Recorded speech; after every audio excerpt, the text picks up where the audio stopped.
te adorar, sentir tuas mãos me tocar. A tua presença me trouxe amor. Pai, que o seu nome seja reconhecido como santo. Venha o seu reino. Dá-nos cada dia o alimento que precisamos. Perdoa-nos os nossos pecados, assim como perdoamos aos que nos têm ofendido. E não nos deixe cair em tentação. Amém. Sejam bem-vindos. Vamos aprender ouvindo e acompanhando a palavra do Deus Altíssimo, que é o Filho amado, o nosso Senhor. Em Apocalipse 19 versos 12 a 13 fala que ele se chama a Palavra de Deus. Estarei colocando vídeos com as notas abertas. Por favor, pause o vídeo para ler as notas. Estou utilizando a versão Bíblia Livre para Todos. Eu pretendo colocar capítulo a capítulo de Mateus até Judas.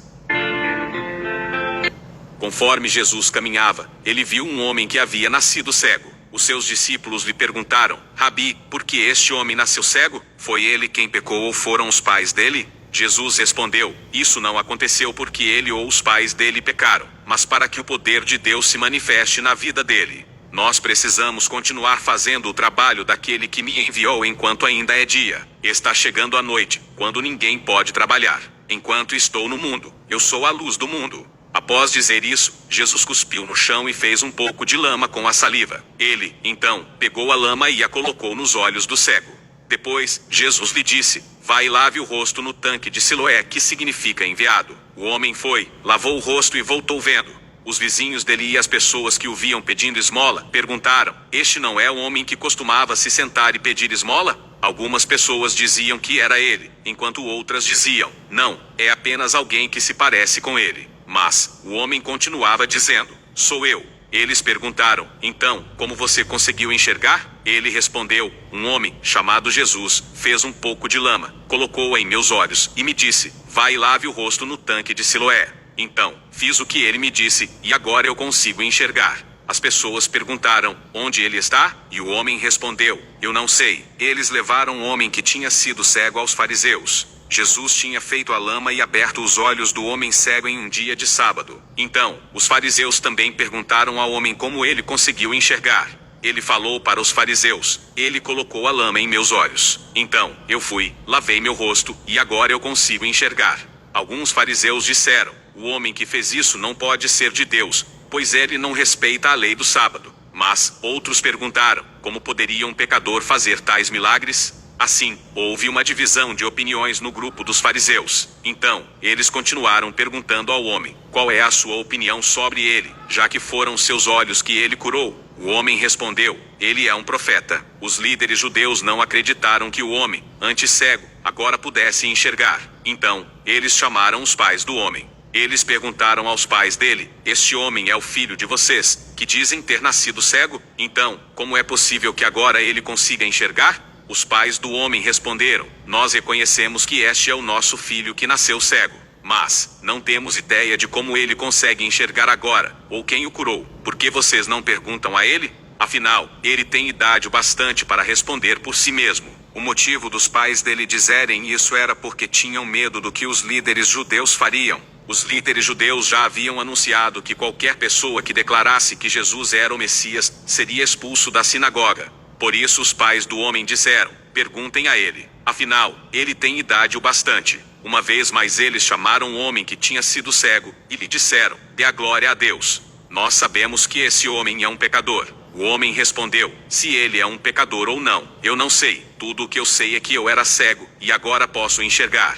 Então, eles perguntaram ao homem: o que ele fez para você? Como ele curou os seus olhos? Ele respondeu: eu já disse a vocês. Vocês não estavam me escutando? Por que vocês querem ouvir isso novamente? Vocês, por acaso, querem ser discípulos dele também? Eles o xingaram e disseram: discípulo dele é você, nós somos discípulos de Moisés. Nós sabemos que Deus falou com Moisés, mas quanto a esse homem, não sabemos nem mesmo de onde ele é. O homem, então, respondeu: é incrível. Vocês não sabem de onde ele é, mas ele curou os meus olhos. Nós sabemos que Deus não ouve pecadores, mas, sim, ouve qualquer um que o louve, e que faça a sua vontade.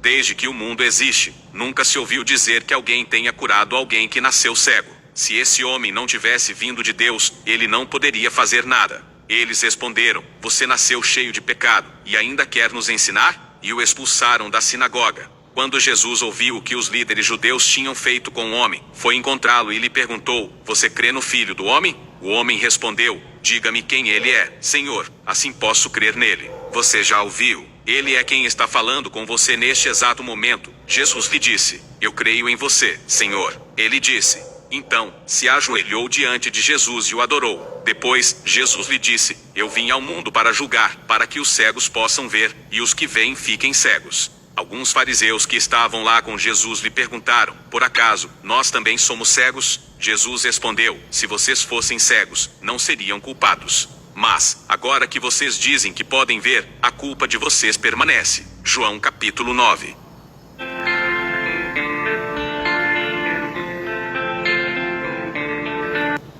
O apóstolo Paulo falou uma coisa muito importante na sua despedida. Confira em Atos dos Apóstolos capítulo 20 versos 25 a 35. Agora, eu tenho certeza de uma coisa, de que vocês, para quem eu anunciei o reino de Deus, não me verão novamente. Assim, declaro a vocês, hoje, que eu não sou responsável caso alguém se perca. Eu não hesitei em contar a vocês tudo o que Deus queria que soubessem. Cuidem-se, e cuidem também de todo o rebanho, que o Espírito Santo lhes deu para que o acompanhem, e o guardem. Cuidem da igreja de Deus, a qual ele comprou com o sangue do seu próprio filho. Eu sei que, depois que eu for embora, lobos ferozes chegarão para atacá-los, e irão espalhar o rebanho. Surgirão, dentro do seu próprio grupo, homens que irão torcer o que é certo e bom para conseguirem seguidores para eles mesmos. Então, cuidado. Não se esqueçam de que, por 3 anos, eu os ensinei por dias e noites, derramando lágrimas por vocês. Agora, eu os deixo aos cuidados de Deus, e com a mensagem de sua graça, Ele que é capaz de fortalecê-los, e de lhes dar a herança que pertence a todos os que se mantêm firmes com Ele.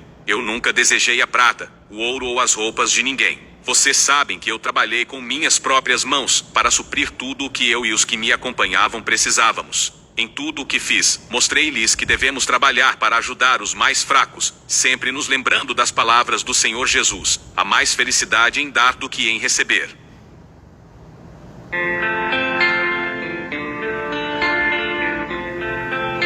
Yahvé, Deus Altíssimo, no poder da tua palavra, seu Filho amado, o nosso Senhor, nos abençoa e nos guarda, nos ilumina e nos guia por um bom caminho.